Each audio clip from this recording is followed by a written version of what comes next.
Mazz, what are you hearing on the Red Sox? Okay, so Cora had been flip-flopping Grissom and Campbell at second base. And he was asked yesterday about Campbell being in left field because Campbell has now played a couple of days in a row in left field. And he was asked about it and said, don't read into it, doesn't mean anything. I call bullcrap. Bullcrap. I call bullcrap.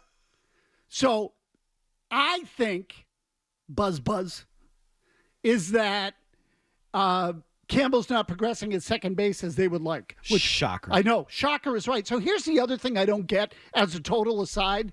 They have had a need at second base for 5 years since Dustin Pedroia left. 5 years. Dustin Pedroia is now on the Hall of Fame ballot, and they still haven't come to a solution.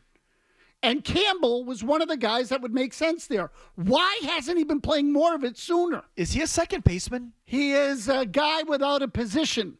So what had he been playing in the low minors? He's played a little second, a little third, a little outfield. They've moved him around. Why not groom him as a second baseman since they don't have one? That's precisely what I'm asking. Yes. And this always concerns me when they say he plays this, he plays that, he plays this, because it means he doesn't play any of them. Typically is what that means.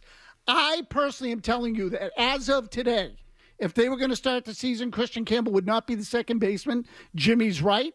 And he's working on some stuff on backfields as he has been since the start of camp. And they don't think he's there yet where he can turn a double play consistently at the big league level. And they're not going to put him out there until he can do that. So I'm telling you, I think there's a good chance that he begins the year in AAA. Thank you. The outfield thing is only because Abreu's hurt. He's now coming back this week, or sick. I shouldn't say hurt. Abreu has missed time, so they've had Campbell working out in the outfield, although they've had him in left, not in right, which is where Abreu plays. But if Abreu's good to go, I think either way, Campbell's going to open the year in AAA. That's what I think. At second base, if you need a second baseman, it's serious about focusing on him there. Right. So, and this is what I was saying to you earlier in camp, that when you are cramming a guy in spring training to get ready for the big league season, he's not ready. He should have been ready before now. When the Red Sox, and I'm just giving you examples, Ellsbury, or I'm picking position players, Devers came up from the minors and played third. Bogarts played third base instead of shortstop, but he was ready to play short. They just put him at third because they didn't have a third baseman that year. It was a little bit different. Pedroia was ready to play second. Those guys were ready. They, in terms of defensively, they could handle it. This kid's not ready. And I'm not telling you he sucks, but he's just not ready to play it at a good level. So I think he's going to open the year in AAA. I think Meyer is going to open the year in AAA. I think, depending on what happens with Abreu, Roman Anthony is going to open the year in AAA. So let me say that again.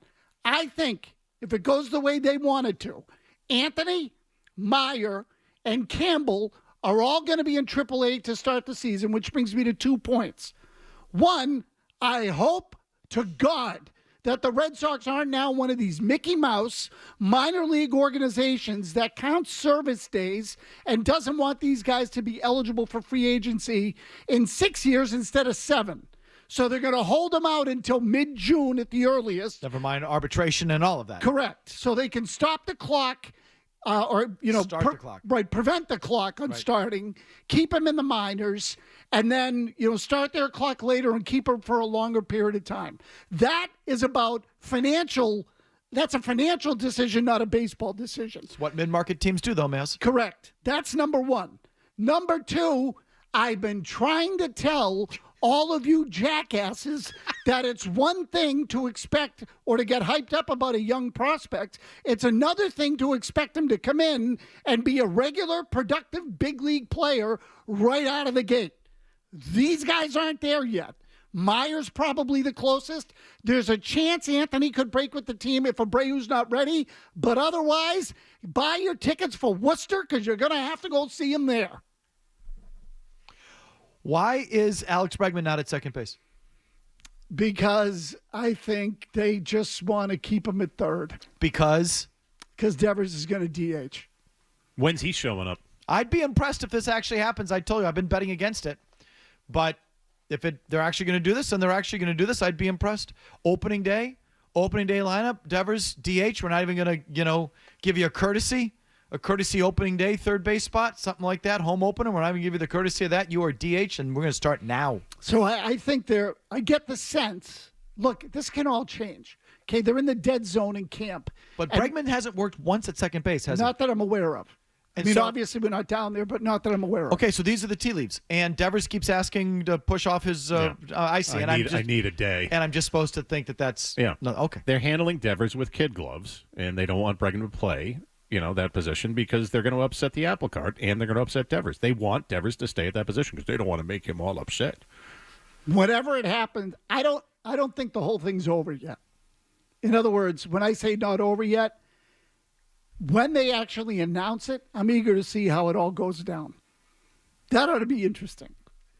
So we'll see what happens, but I get the sense Bregman's playing third, and Jimmy's right. Hamilton would be at second in some sort of platoon with Grissom. Grissom would play against lefties, maybe. Hamilton against righties.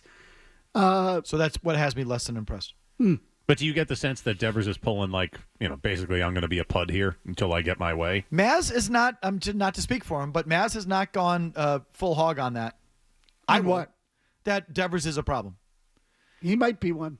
I mean, I'm just... You're just like half hog? I have The eating has concerned me from the beginning. Well, again, the 10,000 feet, just the things I can see.